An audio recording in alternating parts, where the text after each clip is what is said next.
로마서 8장 26절에서 28절 말씀. 이와 같이 성령도 우리의 연약함을 도우시나니 우리는 마땅히 기도할 바를 알지 못하나 오직 성령이 말할 수 없는 탄식으로 우리를 위하여 친히 간구하시느니라. 마음을 살피시는 이가 성령의 생각을 아시나니 이는 성령이 하나님의 뜻대로 성도를 위하여 간구하심이니라. 우리가 알거니와 하나님을 사랑하는 자 곧 그의 뜻대로 부르심을 입은 자들에게는 모든 것이 합력하여 선을 이루느니라. 아멘. 로마서 8장 26절에서 28절 말씀 중심으로 하나님이 만드신 사랑의 법칙이라고 하는 제목으로 오늘 여러분들에게 하나님의 말씀을 증거토록 하겠습니다.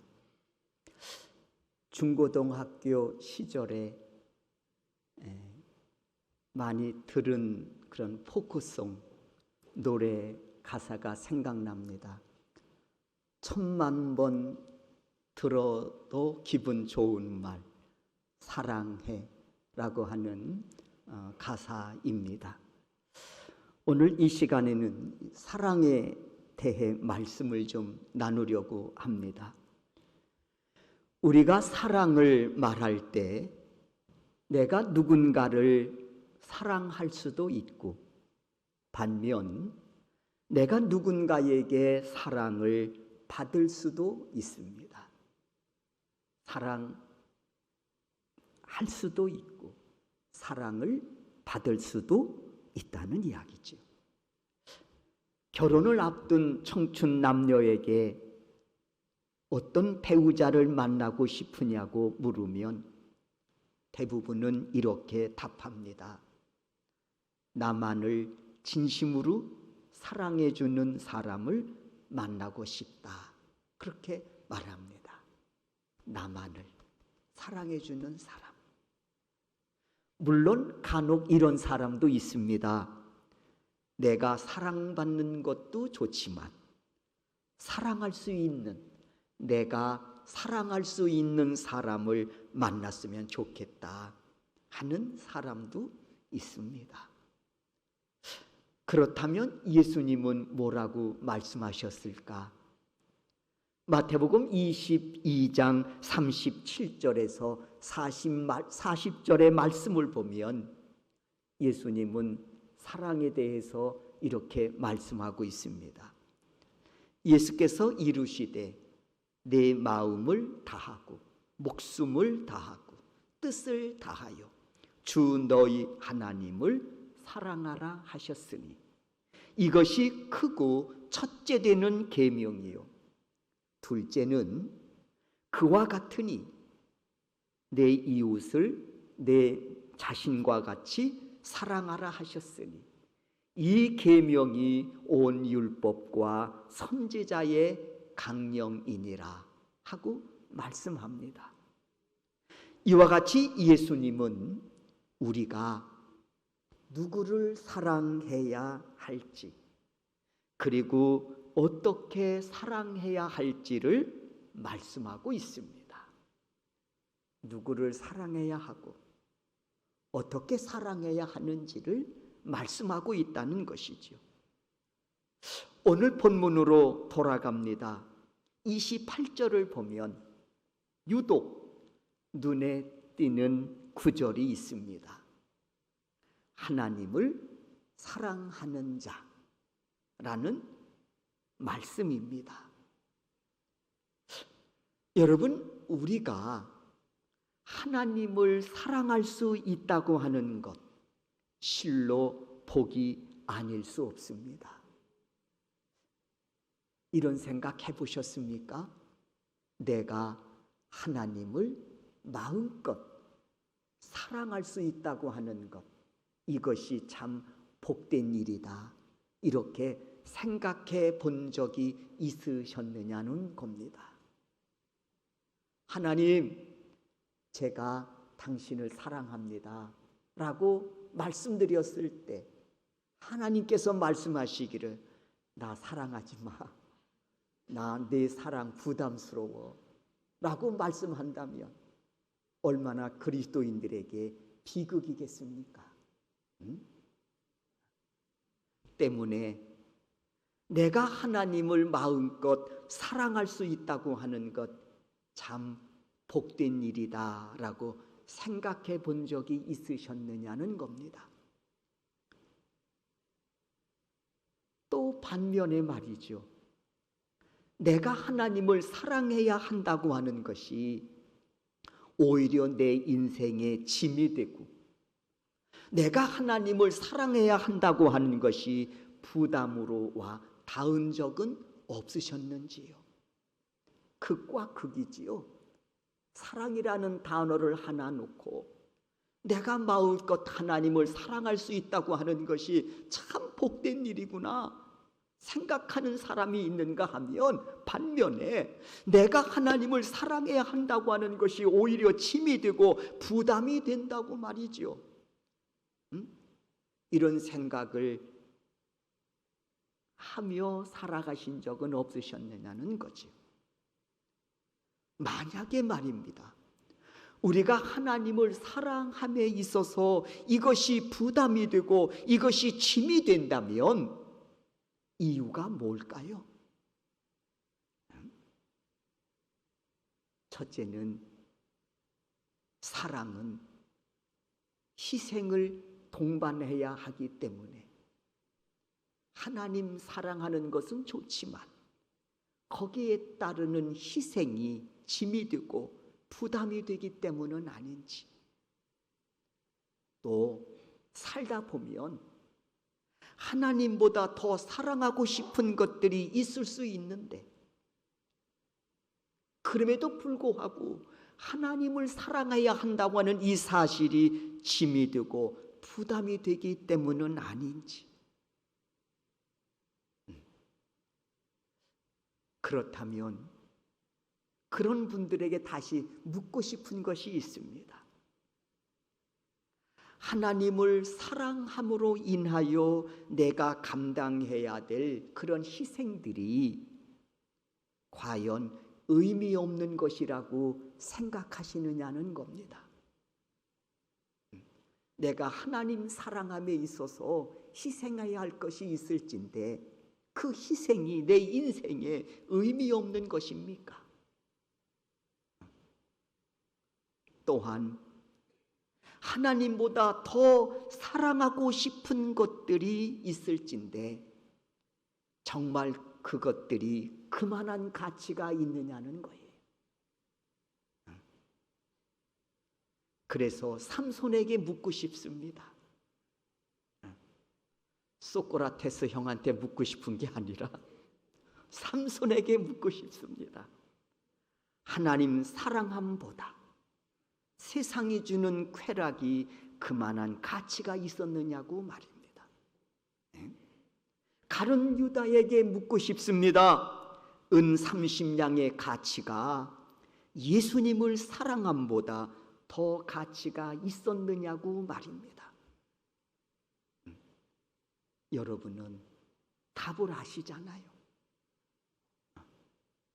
그러므로 하나님 사랑함으로 치루어야 할 희생이 있다면 그것은 내 인생에 최고의 가치를 부여하는 그런 영광스러운 것이라고 하는 사실을 우리 그리스도인들은 이 점에 명심하고 하나님 사랑함에 대해서, 이웃을 사랑함에 대해서 포기하지 않는 인생을 살아가야 할 줄로 믿습니다. 그리고 오늘 본문에서 하나님은 사도 바울을 통해서 말씀하고 있습니다. 나를 진심으로 사랑하는 자에게 줄 은혜가 있다.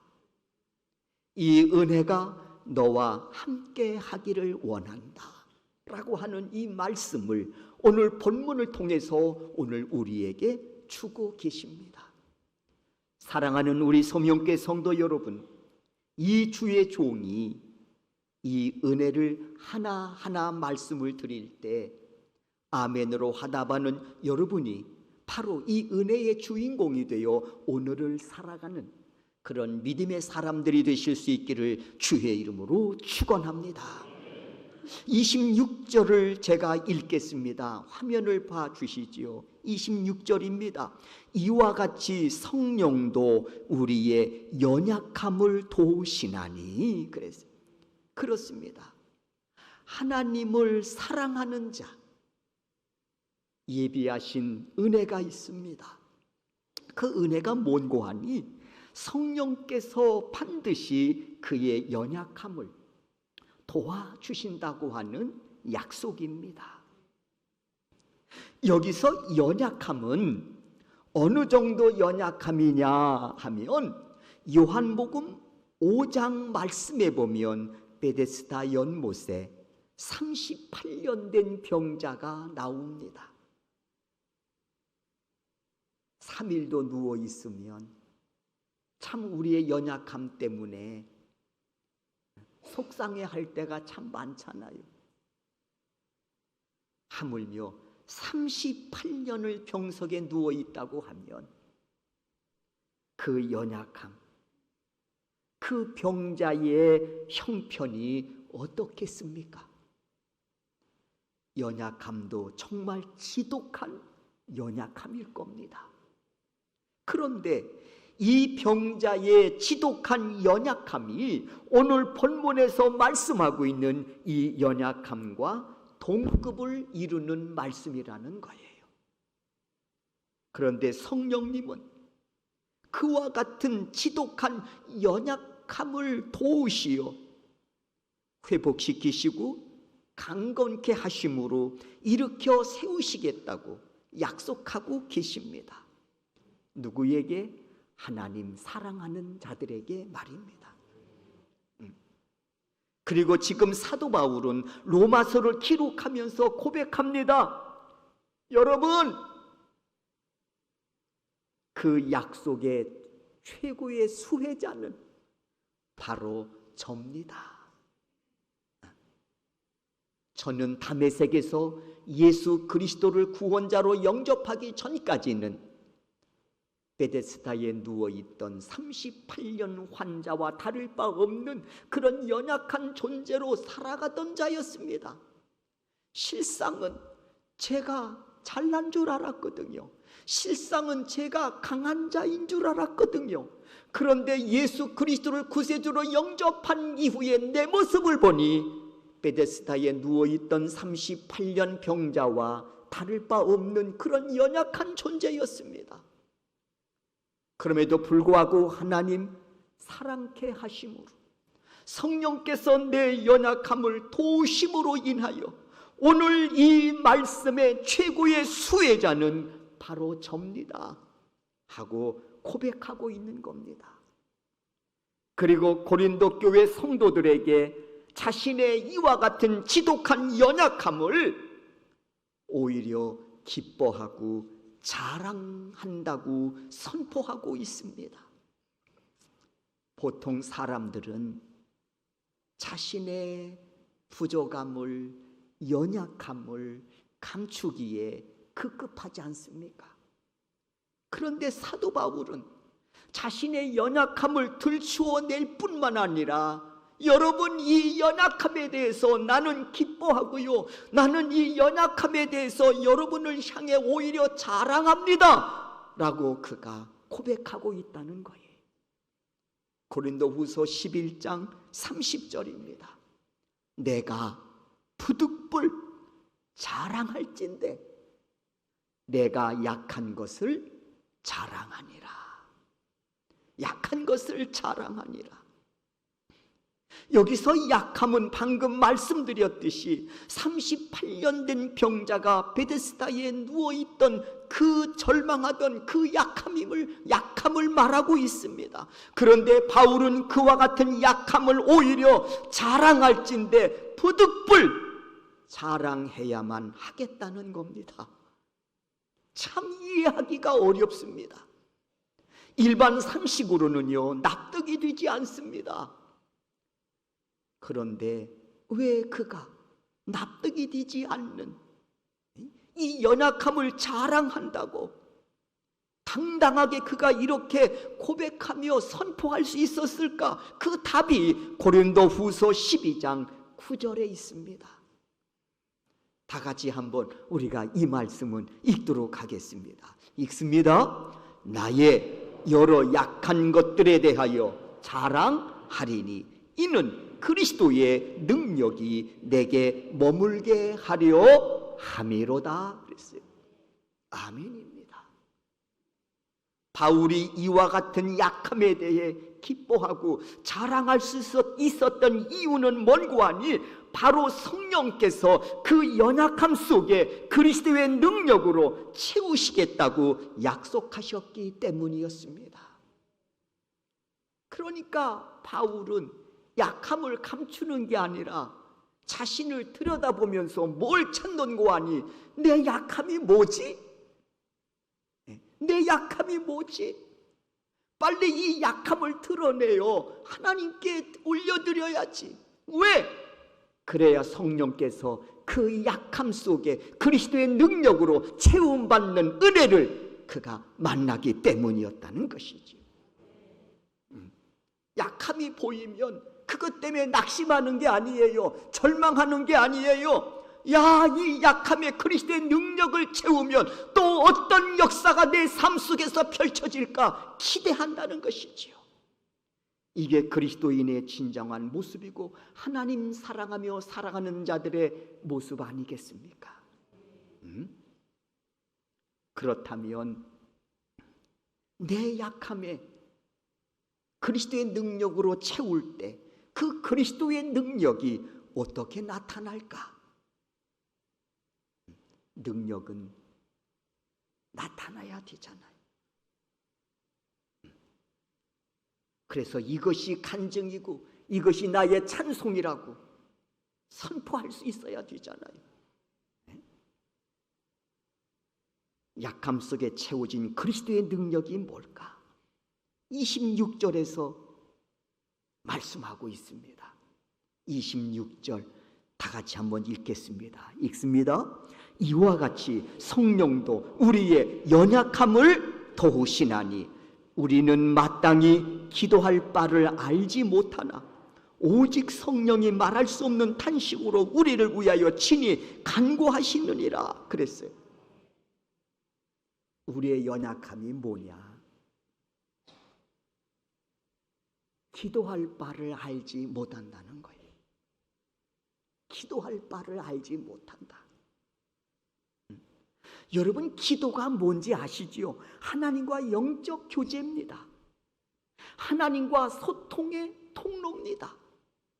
이 소통의 통로를 통해서 가장 중요한 정보를 우리가 얻습니다. 어떤 정보일까요? 하나님의 뜻입니다. 하나님의 뜻이. 여러분, 하나님의 뜻을 헤아리지 못하면서 드리는 기도가 얼마나 답답할까요? 네? 하나님의 뜻을 헤아리지 못하고, 여러분, 사람과 사람과의 대화 속에서도 상대방의 마음을 읽지 못하고 나누는 대화가 얼마나 답답합니까? 우리는 그런 상황을 벽 보고 이야기한다 이렇게 말합니다. 여러분, 우리의 기도가 하나님의 뜻을 헤아리지 못해서 벽 보고 드리는 기도와 같다면 그리스도인의 그 신앙생활이 얼마나 비극입니까? 여기서 연약함은 뭐냐? 하나님의 뜻을 헤아리지 못한다는 거예요. 기도는 하는데, 신앙생활은 하는데 하나님의 뜻을 헤아리지 못하고 기도자가 되고 신앙생활을 한다고 하는 것입니다. 이것에 대해서 연약함이라고 하는 표현을 쓰고 있는 겁니다. 그런데 성령께서 도와주신다는 거예요. 우리가 어떻게 기도해야 할지 모를 때 성령께서 하나님의 뜻을 헤아리게 하시고 그 뜻에 합당한 기도를 드려올 수 있도록 우리를 도와주신다는 것입니다. 하나님의 뜻을 헤아리고 드려지는 기도가 얼마나 신날까요? 이야, 또다시 하나님의 뜻이 내 삶 속에 펼쳐지고 있구나. 이게 기도자가 누려야 될 은혜 아니겠습니까? 그것이 우리에게 힘이 되고 그것이 우리에게 능력이 되지 않습니까?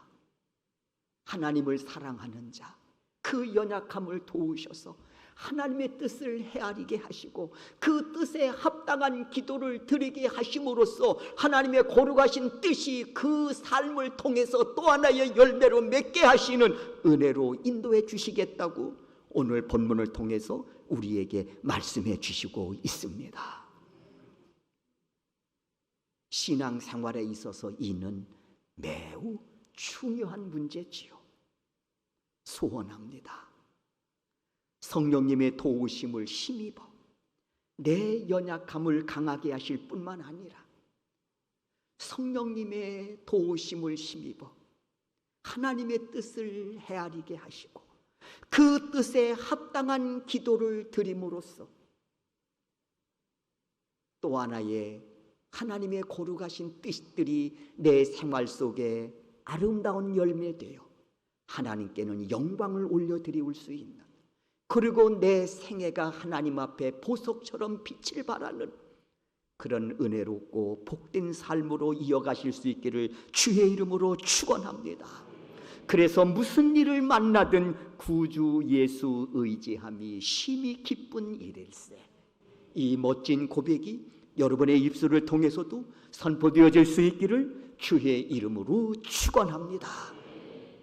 두 번째, 하나님을 사랑하는 자에게 약속하신 은혜가 있습니다.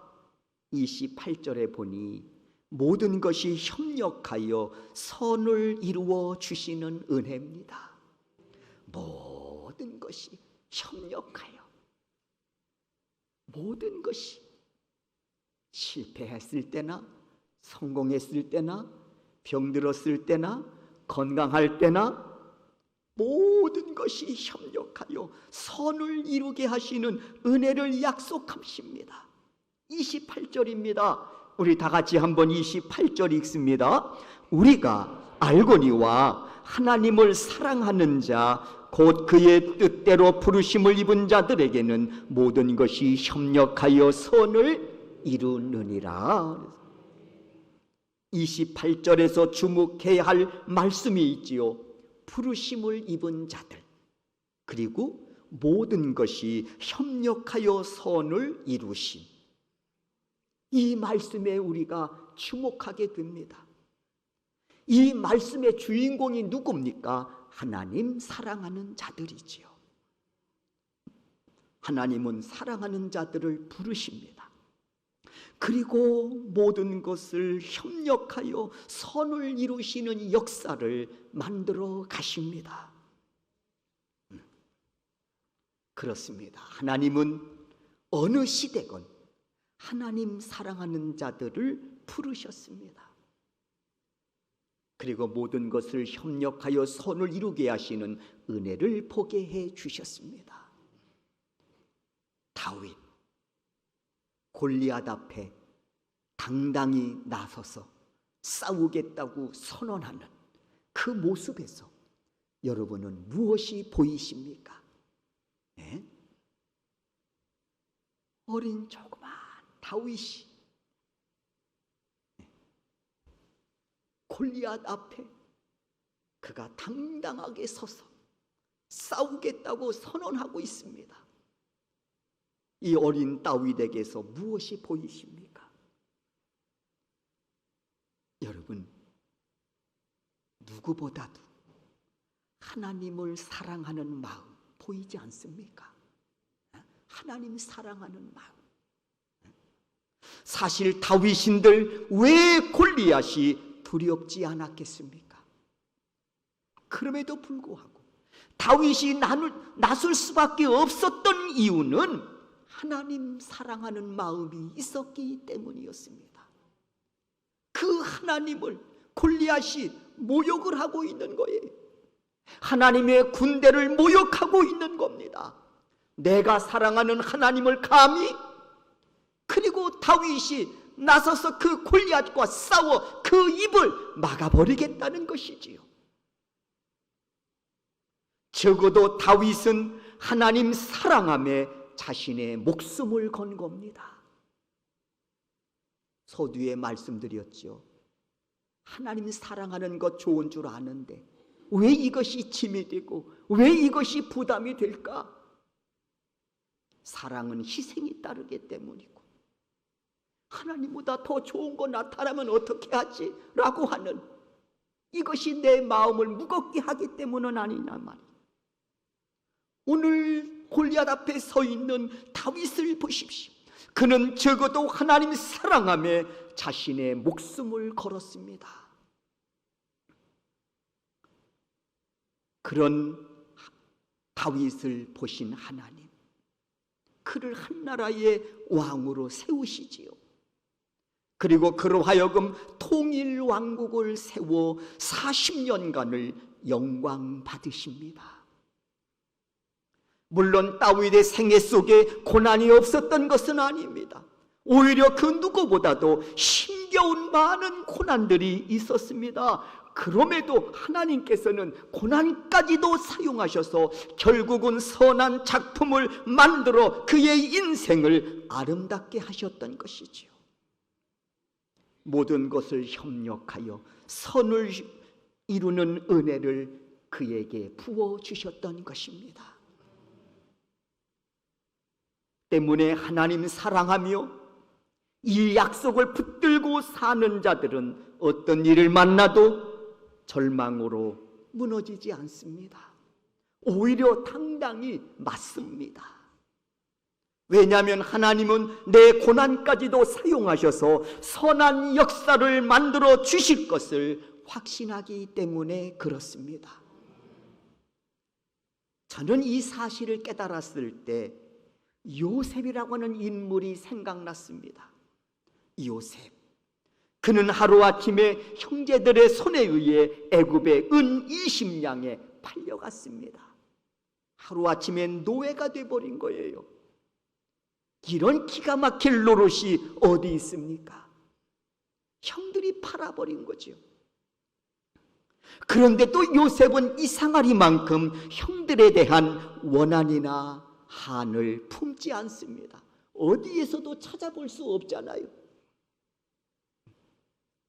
하나님에 대해서도 왜 나를 이런 상황으로 몰고 가십니까? 낙심하는 모습도 볼 수 없습니다.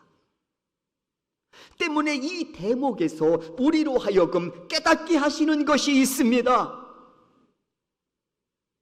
하나님을 얼마나 신뢰하고 하나님을 얼마나 사랑하면 이럴 수 있을까?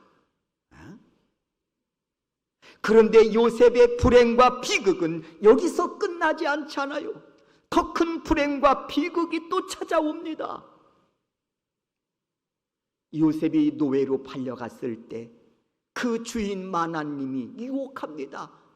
나와 동침하자고. 요셉 단호하게 거절하지요. 노예가 주인집 마나님의 동침을 거부한다. 목숨 건 일이지요. 그래도 그는 그리할 수밖에 없었습니다. 왜? 위에서 하나님이 다 내려다보고 계신데 그 앞에서, 내가 사랑하는 그 하나님 앞에서 어떻게 죄를 지을 수 있겠느냐는 것이죠. 요셉도 역시 목숨을 건 거예요. 그런데 그 결과 오히려 그것이 죄목이 돼서 죄수의 몸이 되어 옥에 갇히게 되지 않습니까? 주인집 마나님이 오히려 요셉에게 죄를 뒤집어 씌운 거예요. 내가 침실에 있는데 저 녀석이 들어와서 나를 겁탈하려고 했다고. 그래서 요셉은 노예의 신분에다가 죄수의 신분이 되어 옥에 갇히게 된 겁니다. 그런데도요, 요셉은 하나님을 향한 신뢰와 사랑은 변함이 없다는 것입니다. 그럼에도 불구하고 하나님을 신뢰하고 하나님을 사랑하는 마음이 변함이 없다는 겁니다.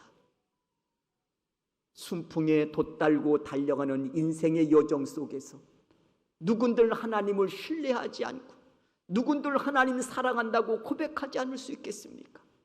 그러나 인생의 역풍 속에서도 여전히 하나님을 신뢰하고 여전히 하나님을 사랑한다고 하는 것은 그리 쉬운 문제가 아니잖아요. 그런데 요셉은 그 길을 걷고 있다는 것입니다. 여전히 신뢰하고 여전히 사랑하는 그 길을 걷고 있다는 것입니다. 우리는 이 대목에서 또 한 번 생각해 봅니다. 요셉이 도대체 얼마나 하나님을 신뢰하고 얼마나 하나님을 사랑했으면 이리 할 수 있을까? 자신이 이 지경에 이르렀는데도 말이죠. 이런 모습을 누가 바라보고 계십니까? 바로 하나님이시지요. 그 상황 속에서도 하나님을 신뢰하고 그 상황 속에도 변함없이 하나님을 사랑하는 그 요셉을 하나님이 바라보고 계신 겁니다. 그리고 하나님의 손길이 분주히 움직이십니다. 그 손길은 모든 것을 협력하여 선을 이루시는 하나님의 손길입니다.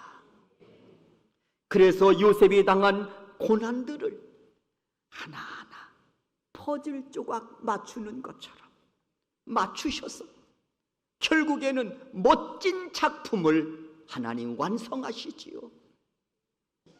멋진 작품을 완성하십니다. 저는 그 작품명을 이렇게 부르고 싶습니다. 모든 것을 협력하여 선을 이루시는 하나님이라고 하는 작품명을 그렇게 내놓고 싶습니다. 결국 요셉은 애굽의 국무총리 자리까지 올라 7년 기근 때 가족과 민족을 살리는 구원자로 요셉을 들어 쓰셨다는 사실입니다. 여러분, 그 고난을 딛고 요셉이 국무총리가 되었다고 하는 것이 중요한 게 아닙니다. 그보다 더 중요한 것은 그 자리에서 그가 무슨 일을 행했느냐는 거예요. 그 자리에 그가 무슨 일을 행했는가? 가족과 민족을 살리는 일을 했습니다. 그 자리에서 무슨 일을 했습니까? 자신을 노예로 팔아버린 형들을 위로하고 형들을 용서하는 자리로 썼습니다. 멋지지 않습니까? 이 대목에서 우리는 다시 한번 28절의 말씀을 묵상합니다. 다시 한번 28절을 읽겠습니다. 읽습니다. 우리가 알거니와 하나님을 사랑하는 자, 곧 그의 뜻대로 부르심을 입은 자들에게는 모든 것이 협력하여 선을 이루느니라.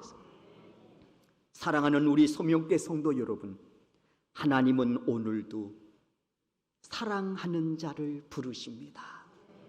그리고 모든 것이 협력하여 선을 이루시는 그 역사를 그 인생 가운데에 세밀하게 만들어 가시는 좋으신 하나님이심을 믿습니다.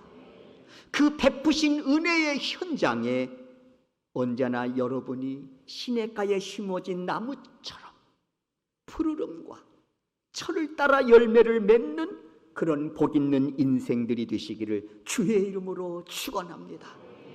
그래서 그 은혜의 중심에서 다윗의 고백처럼 여호와는 나의 목자셨고 내게 부족함이 없으신 분이었노라고 하는 멋진 고백이 여러분의 입술을 통해서도 선포될 수 있기를 주의 이름으로 축원합니다. 세 번째, 하나님 사랑하는 자에게 약속하신 은혜가 있습니다. 예수 그리스도의 형상을 본받게 하시겠다고 했습니다. 형상이라고 하는 것은 이미지지요. 이미지. 그리고 이미지라고 하는 이 뜻은 어떤 의미가 담겨져 있는 거 아니? 마음, 심성, 그런 의미가 있습니다. 그러므로 본받게 하신다고 하는 말은 뭔고 하니? 하나님의 마음까지 본받게 하신다는 것입니다. 여러분, 외모는 그렇듯한데 뚜껑을 열어보면 속의 내용은 전혀 다를 때가 많지 않습니까? 그때 우리는 실망하지요. 하나님 역시 마찬가지 아닐까요? 우리의 외적으로 비추어지는 모습은 그럴듯한 신앙인인데 뚜껑을 열어보니 그 속에는 신앙인답지 못한 것들이 가득 채워져 있다면 얼마나 하나님 실망하실까요? 때문에 예수님은 초대교회, 예수님은 사역 당시에 당시 종교 지도자들을 보시면서 회칠한 무덤이라고 했습니다. 무덤, 표면적으로는 아름답게 꾸며놓지만 그 속에서는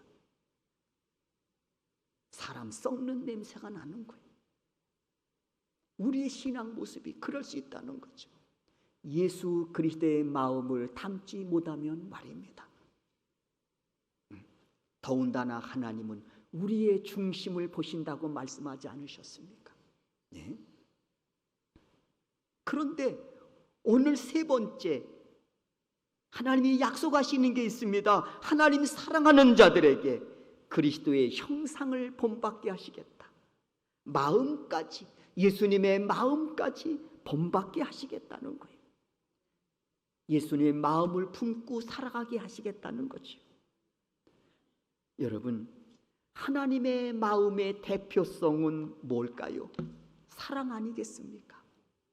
그래서 요한일서 4장 8절에 보면 하나님은 사랑이시라. 사랑이시라. 그 사랑으로 예수님 이 땅에 친히 인간의 몸을 입고 오셔서 십자가에 죽기까지 우리를 사랑하심으로 죄인된 나를 사망 권세에서 구원해 주신 거 아닙니까?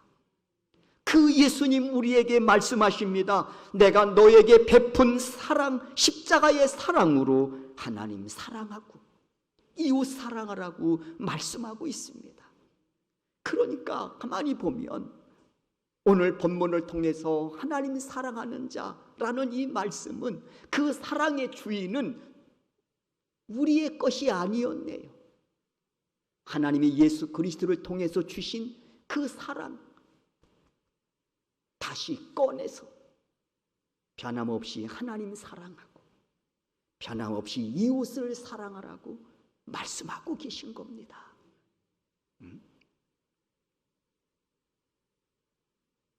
우리가 2년여 동안 코로나 사태 때문에 우리가 선교지를 지금 방문하고 있지 못하고 있습니다만은 매해 단기 선교를 나갈 때 여러 성도님들께서 선교비를 후원해 주시잖아요. 그러면 그것 가지고 또 선교 단원들이 당신들이 낸 돈과 합해서 일주일 동안 열심히 선교하고 돌아옵니다. 그런데 그 선교비가 사실은 여러분이 주시고 이것을 선교에 써주세요라고 해서 그것을 쓰는 거예요.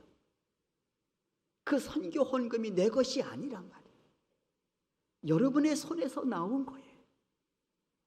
오늘 본문에서 이처럼 하나님 사랑하고 이웃 사랑하라고 말씀합니다. 그 사랑의 출처가 어디입니까? 바로 십자가 아닙니까?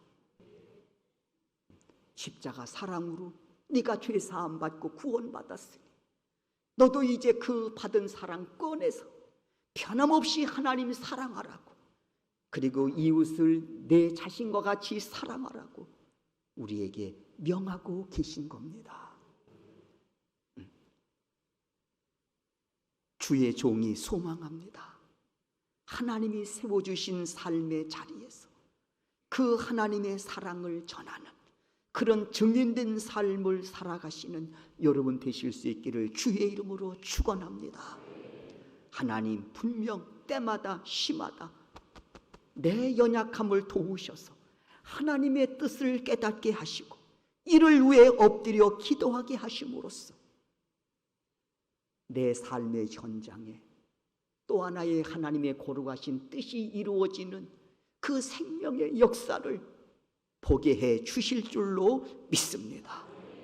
그리고 그 가운데에 하나님 분명 모든 것을 협력하여 선한 역사를 써가시는 은혜를 보게 하시고 경험케 하심으로 이것이 나의 간증이고 이것이 나의 찬송이라고 하는 이 멋진 고백이 우리의 입술을 통해서도 선포되게 해 주실 줄로 믿습니다. 증인된 그 삶 속에서 내게 주신 그 십자가의 사랑으로 하나님을 변함없이 사랑하게 하시고 이웃을 변함없이 사랑케 하심에 있어 예수의 증인으로 우리의 인생을 보석처럼 값지게 귀하게 사용해 주실 줄로 믿습니다. 이 은혜가 오늘도 여러분과 함께 하실 수 있기를 주의 이름으로 축원합니다.